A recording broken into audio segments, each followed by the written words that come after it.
Hello everyone, Victoria here.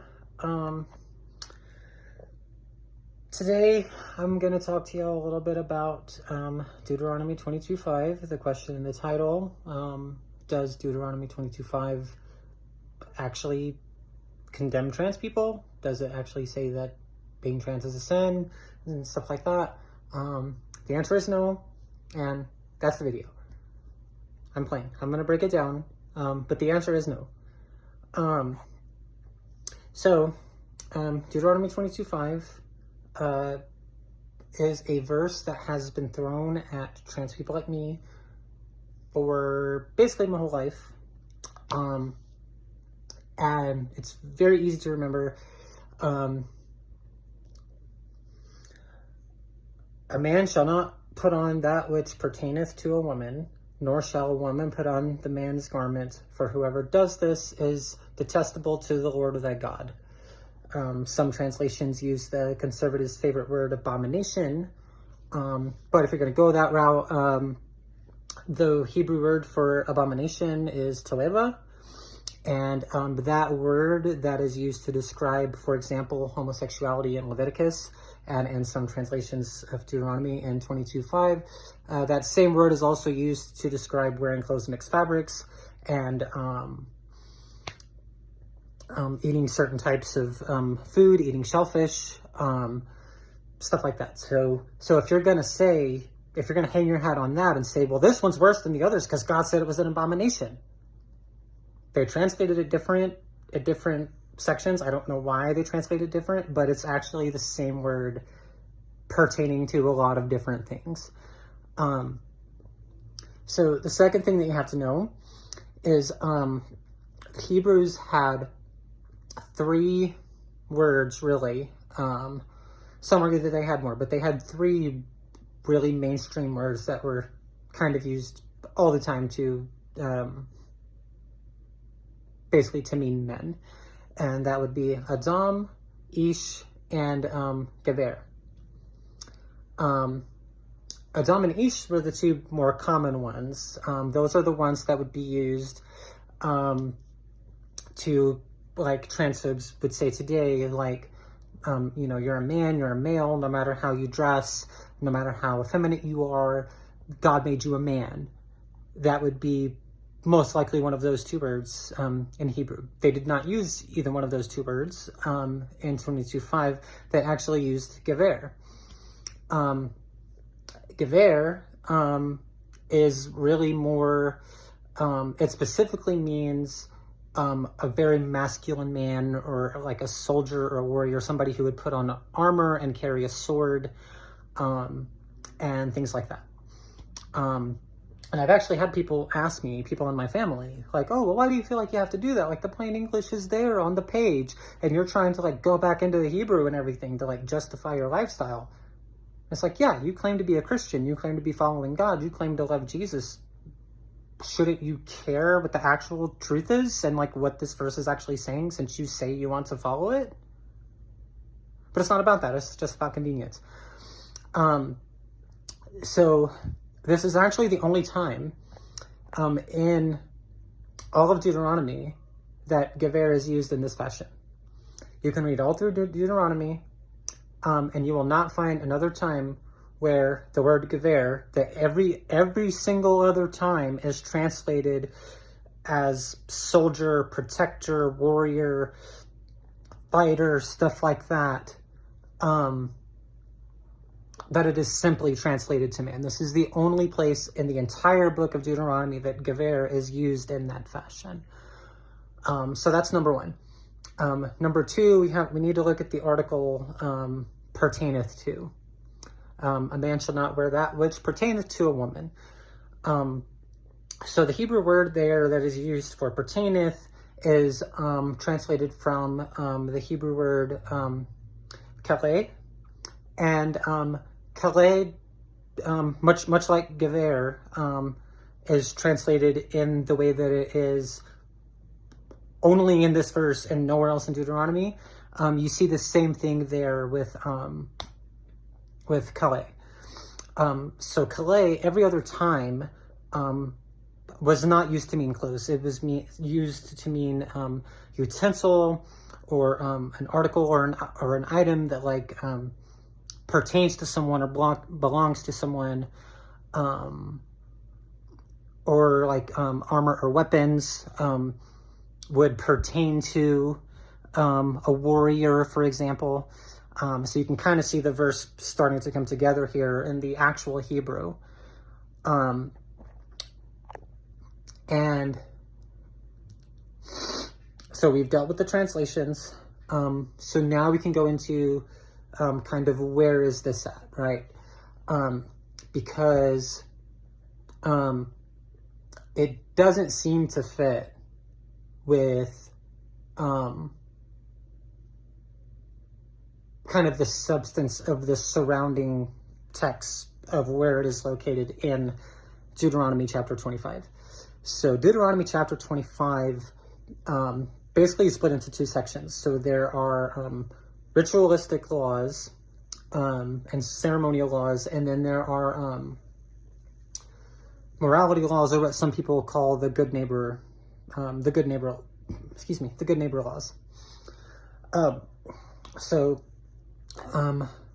Just a couple of things in Deuteronomy chapter 22. I'm not going to go through every single thing. You can feel free to read the whole chapter on your own time.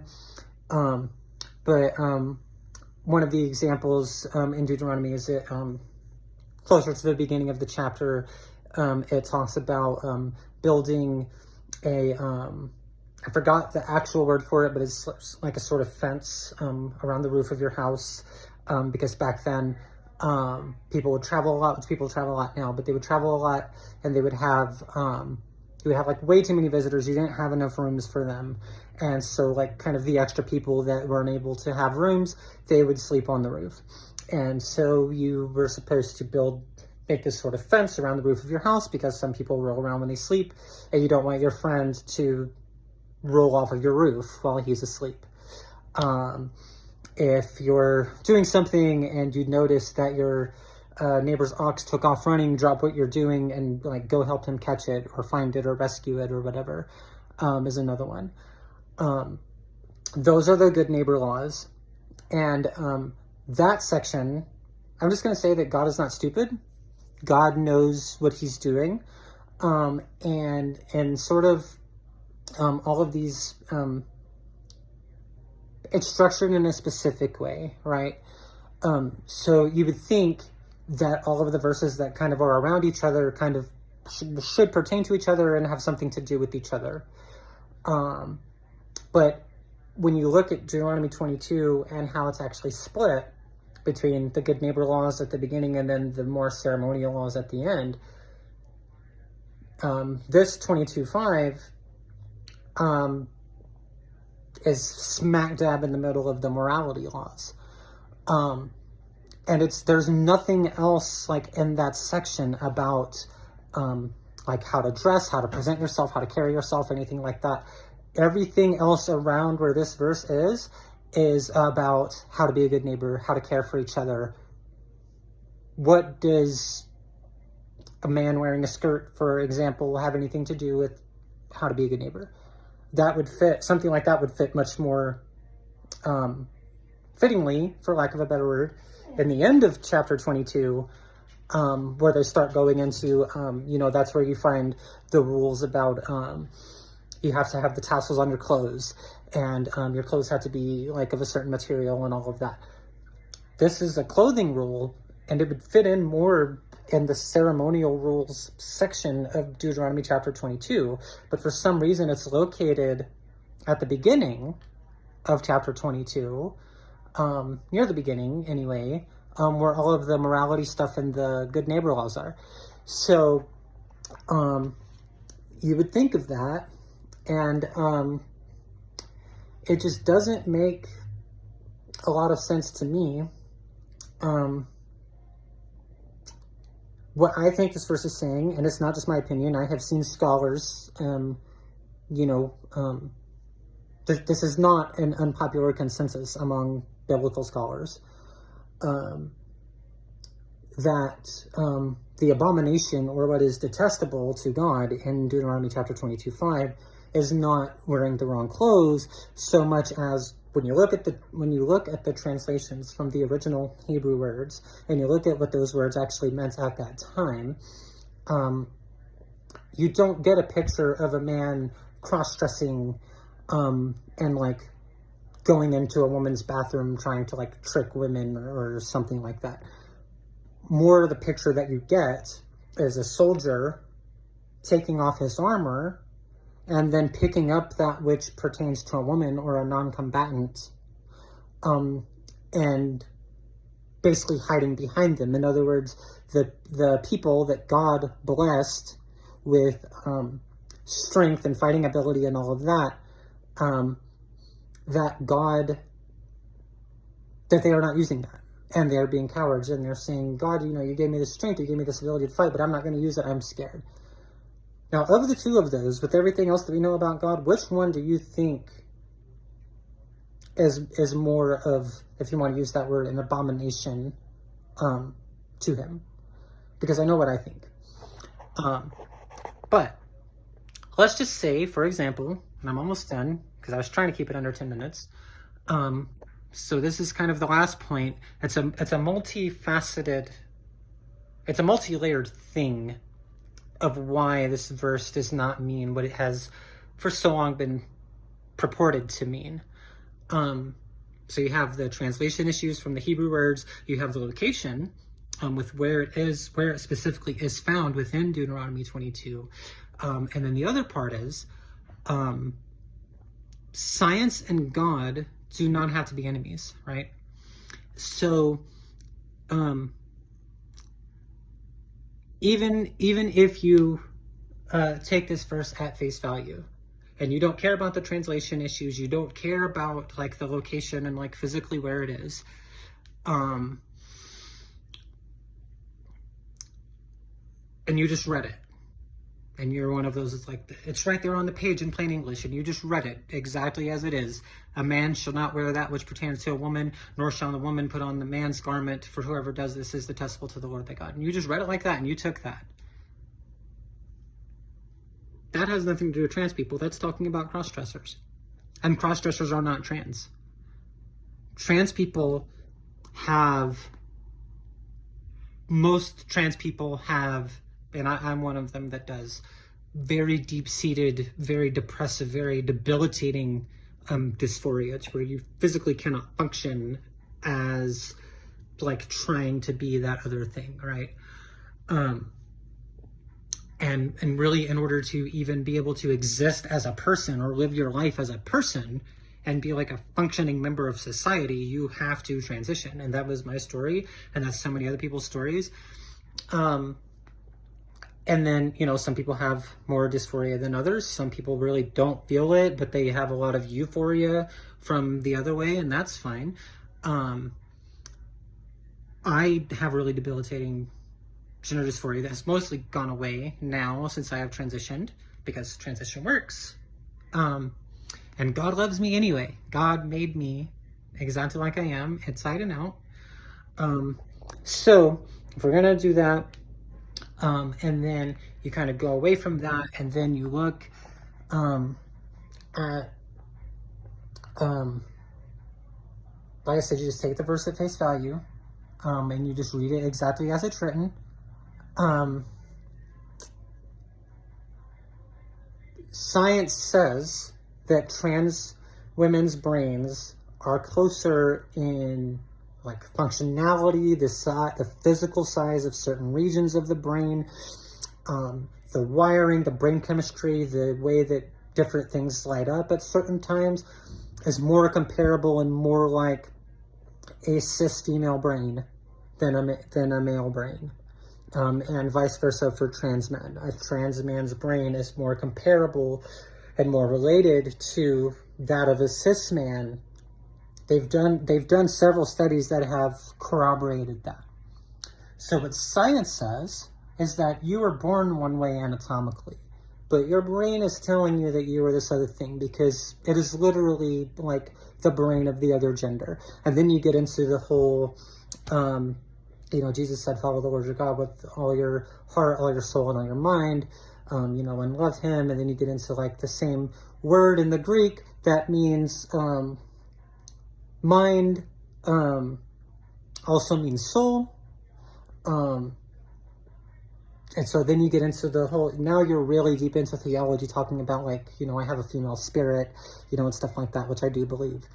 And then you can get into all of the, you know, my body will pass away, my spirit inside is what's eternal, and God has always known me as Victoria, even if it took me 30 years to figure it out. That's all valid, and that's all true. You know, for everything that I can see in my research that I have done and the personal convictions that I have and don't have, because that's something that's not talked about enough.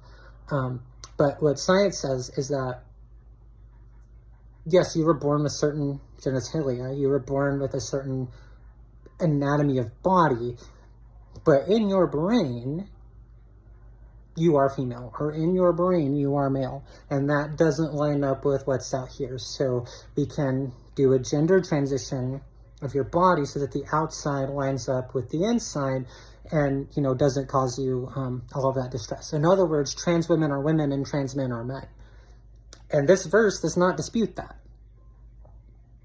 This verse says nothing at all about that, especially when you look at the Hebrew word that they used, and then you look at the fact that the Hebrews had like 8 different genders or whatever in the Talmud. It is not saying at all what y'all are saying that it's saying. It just doesn't. If you go deeper, even like a 1% scratch below surface level, it just doesn't hold water. It doesn't, and I'm sorry.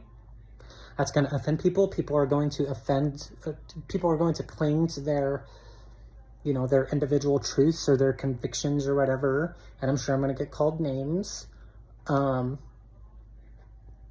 But that's it. Deuteronomy 22:5, first of all, is rife with translation issues from the original Hebrew text. It's not located in the appropriate place within Deuteronomy chapter 22 to mean what it supposedly means. It doesn't make any sense that it means what it means based on where it's located at in the text. And then you get into the science part of it. So that's the video. I appreciate all of you that watched. And yeah, just thank you for hearing me out and for letting me talk. And one more thing I'm going to say. People, you know, when I do this, people tell me, I get so many comments all the time. Especially from like, you know, well, how can you be trans and Christian? I get those too. But I also get a lot of comments. It's like, man, Victoria, you know, you really know your word. You know, you really... I am a trans woman from East Texas, from a very, very, very conservative religious family. I didn't have a choice but to, you know, however you want to call it, know the word. Because I had to have counters for all of these, they're called clobber verses, for very good reasons. Fun fact, maybe for my next video, I'll talk about how Sodom and Gomorrah actually had nothing to do with homosexuality. If you read the story in Genesis, and then if you read in Ezekiel where he talks about this is the sin of your sister Sodom, you will not find homosexuality anywhere in any of those places. But it's just a thing that's kind of been put out there and believed and, you know, perpetuated by the church. People kind of just believe what their preacher says. They don't really look into things. And then that's especially problematic because obviously from Sodom and Gomorrah, from that is what we get like the anti-sodomy laws, right? Which then go into anti-LGBT laws and stuff like that. So I kind of rambled on at the end here, but the short answer to the question is no, Deuteronomy 22:5 does not condemn trans people. If anything, it condemns cross-dressers, and I don't even think it does that. But cross-dressers and trans people, two entirely different things, even notwithstanding that a lot of trans people do discover that they're trans through sort of like what we think of at the time to be cross-dressing, but then we realize actually isn't. It's not a man wearing a woman's clothes. It's a woman wearing a woman's clothes. And yeah. God bless you all.